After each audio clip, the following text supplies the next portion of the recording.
মহান রব্বে কারীম আল্লাহ মদিনাওয়ালা পয়গম্বরকে আল্লাহ পাক স্বপ্নের যুগে দিদার করায় দেয়। সুবহানাল্লাহ, জোরে কন। যেমন হিন্দুস্তানে এক আল্লাহর বান্দা, হিন্দুস্তানে এক আল্লাহর বান্দা দাওয়াত ও তাবলীগের কাজে বের হইছে। কষ্ট হইতাছে না আপনাকে? আপনারা রাগ করেন এই ওয়াজ করলে? রাগ করেন, এটা আমার কথা বলতেছি। বলেন তো আমার বাপ দাদার কোনো কথা লিখে নিয়ে আসছি? কোরআন এবং হাদিস থেকে বলতেছি।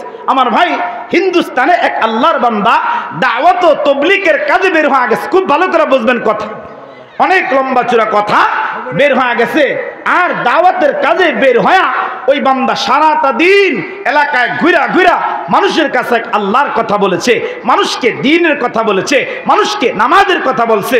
আমার ভাই, দাওয়াতের কাজ শেষ কইরা ওই আল্লাহর বান্দা, ধরেন আপনাদের এই গোপালপুর, এই মহব্বুল্লাহপুর এলাকায় সারাদিন মানুষকে দাওয়াত দিয়া রাতের বেলা এশারের নামাজ আপনাদের এই বাইতুল আমান জামে মসজিদে পড়ছে। আর পড়া এখন চিন্তা করে এত দূর থেকে সফর করে আসছি, আমার তো থাকার জায়গা নাই, তবে আজকের রাত্রটা আমি এই মসজিদের মধ্যে কাটায় দিই। সুবহানাল্লাহ, জোরে কম। এই চিন্তা ভাবনা করে মানুষটা এরকম মসজিদের মধ্যে সব নামাজ শেষ কইরা মসজিদের কোণার মধ্যে গাট্টিটা রাইখা এবার গাট্টির মধ্যে হেলান দিয়া উনি তসবিহ পড়তেছে, সুবহানাল্লাহ, তসবিহ পড়তেছে, আলহামদুলিল্লাহ, আল্লাহু আকবার, এইভাবে তসবিহ পড়তেছে। আর মুয়াজ্জিন সাহেব হুজুরকে বললেন, ভাই আমার তো থাকার জায়গা নাই, আমি সারাদিন দাওয়াত ও তাবলীগের মেহনত করছি, আমি আপনাদের এলাকায় আসছি, একটু রাত্রটা এখানে কাটাইতে চাই, যদি অনুমতি দেন।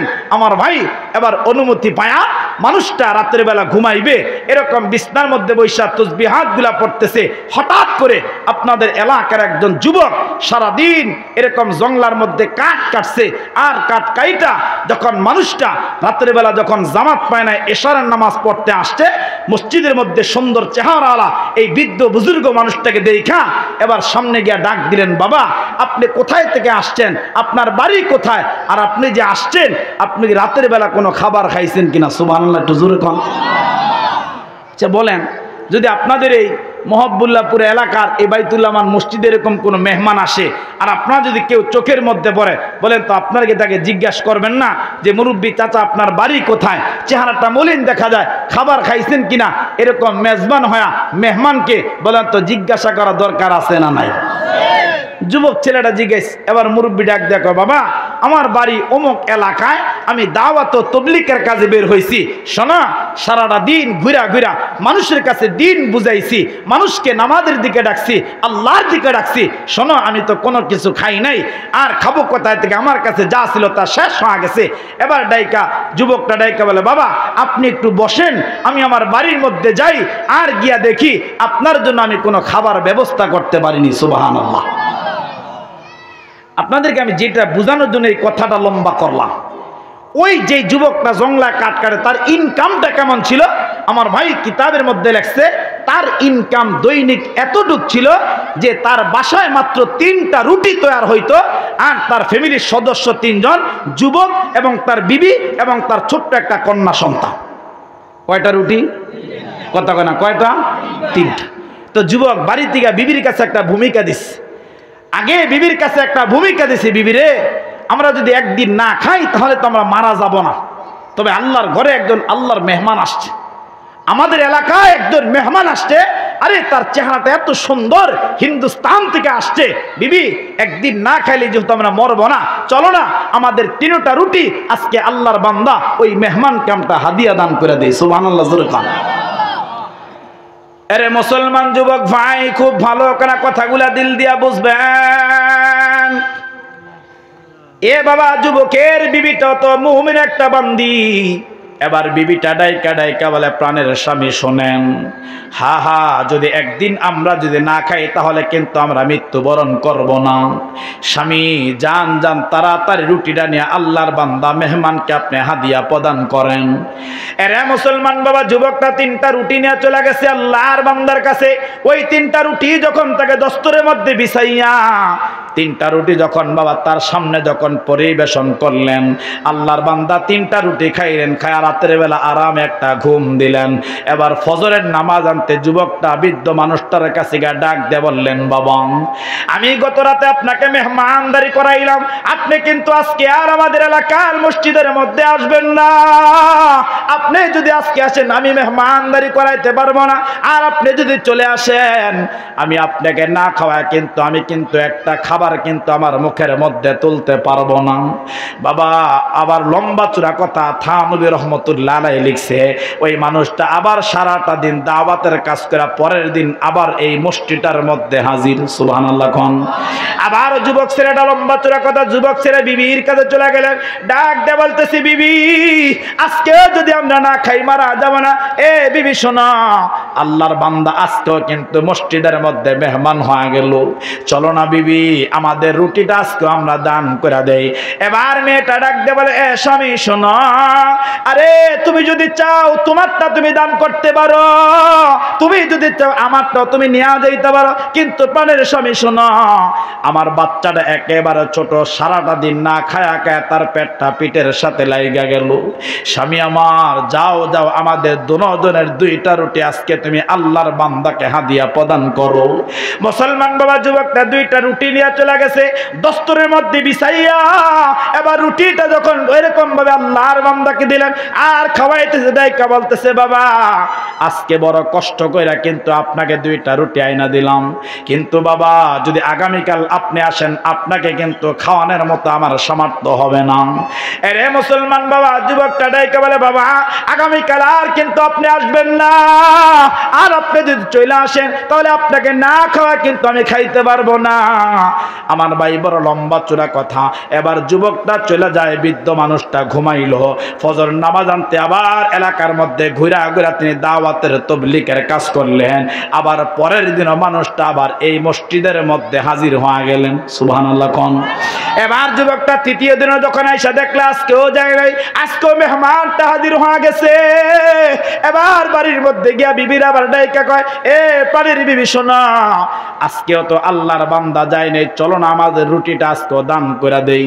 এবার বিবি ডাইকা কয়, স্বামী আপনার যদি মনে চায় আপনি যদি পারেন আজকে আপনার রুটিটা আপনি দান করেন, আমার অবস্থাটা বড় খারাপ।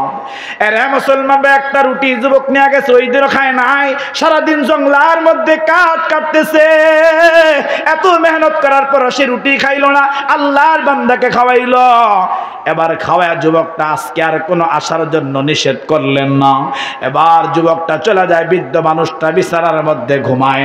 অনেক লম্বা চূড়া কথা বাবা, ফজরের নামাজ আনতে যুবকটা বৃদ্ধ মানুষটার কাছে হাজির হওয়া যায়।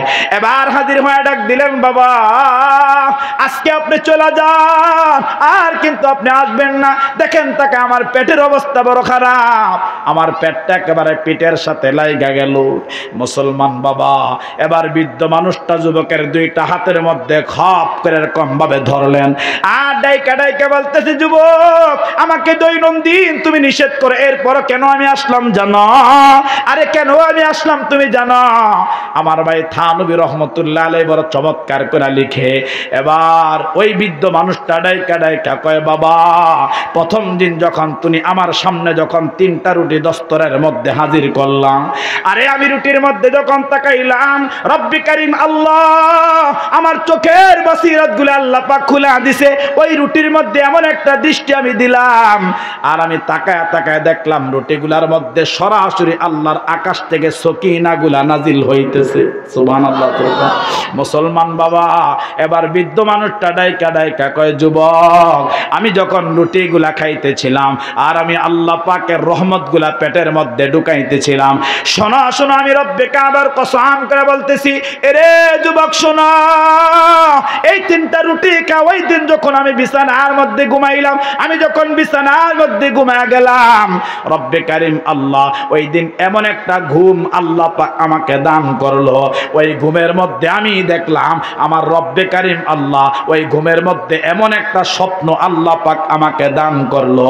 আমি ঘুমের মধ্যে দেখতেছিলাম এরকম তিনটা রুটি, বরকতি রুটি খাওয়ার কারণে, হালাল ইনকামের রুটি খাওয়ার কারণে একটা মুমিনা বান্দির হাতে তৈয়ারকৃত রুটি খাওয়ার কারণে মহান রব্বে কারীম আল্লাহ ওই রাতে ঘুমের মধ্যে আল্লাহ পাক মদিনাওয়ালা পয়গম্বরকে 3 বার স্বপ্নে দেখা দিছে।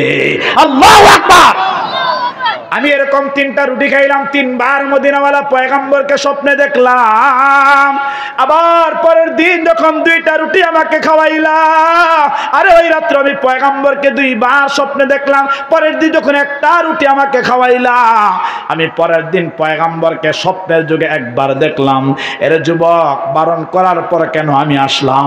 কারণ যেই ঘরের রুটি খাইলে মদিনাওয়ালা পয়গম্বর স্বপ্নে দেখা যায়, ওই ঘরের রুটি না খেয়ে তো এলাকা চাইরা যাইতে পারি না। তাহলে বাবা যেই কথাটা বুঝাইতেছিলাম, আপনারা আওয়াজ করে বলেন তো বাবা, হালালের মধ্যে বরকত বলেন তো আছে না না? হালালের মধ্যে বরকত। কেমন বরকত? যে নবী আলাইহিস সালাতু ওয়াস সালাম মদিনার মরুদুলাল পয়গম্বর আরবি রহমতে দু আলম নবীকে রুটি এরকম হালাল ইনকামের খাওয়ার কারণে আল্লাহ তাআলা ওই বুজুর্গ মানুষটাকে, ওই দাওয়াত ও তাবলীগওয়ালা মানুষটাকে 1-3 বার খাইছে, নবীকে 3 বার স্বপ্নে দেখছে, 2টা রুটি খাইছে, 2 বার দেখছে। আর ডাইকা কয়, যুবক আমি কেন যাই না জানো? যেই ঘরে রুটি খাইলে মদিনাওয়ালা পয়গম্বর স্বপ্নে আইসা দিদার দিয়া দেয়, ওই ঘরে রুটি ছাইরা তো আমি যাইতে পারি না। এই ধরো 3-3টা দিন চলে গেল।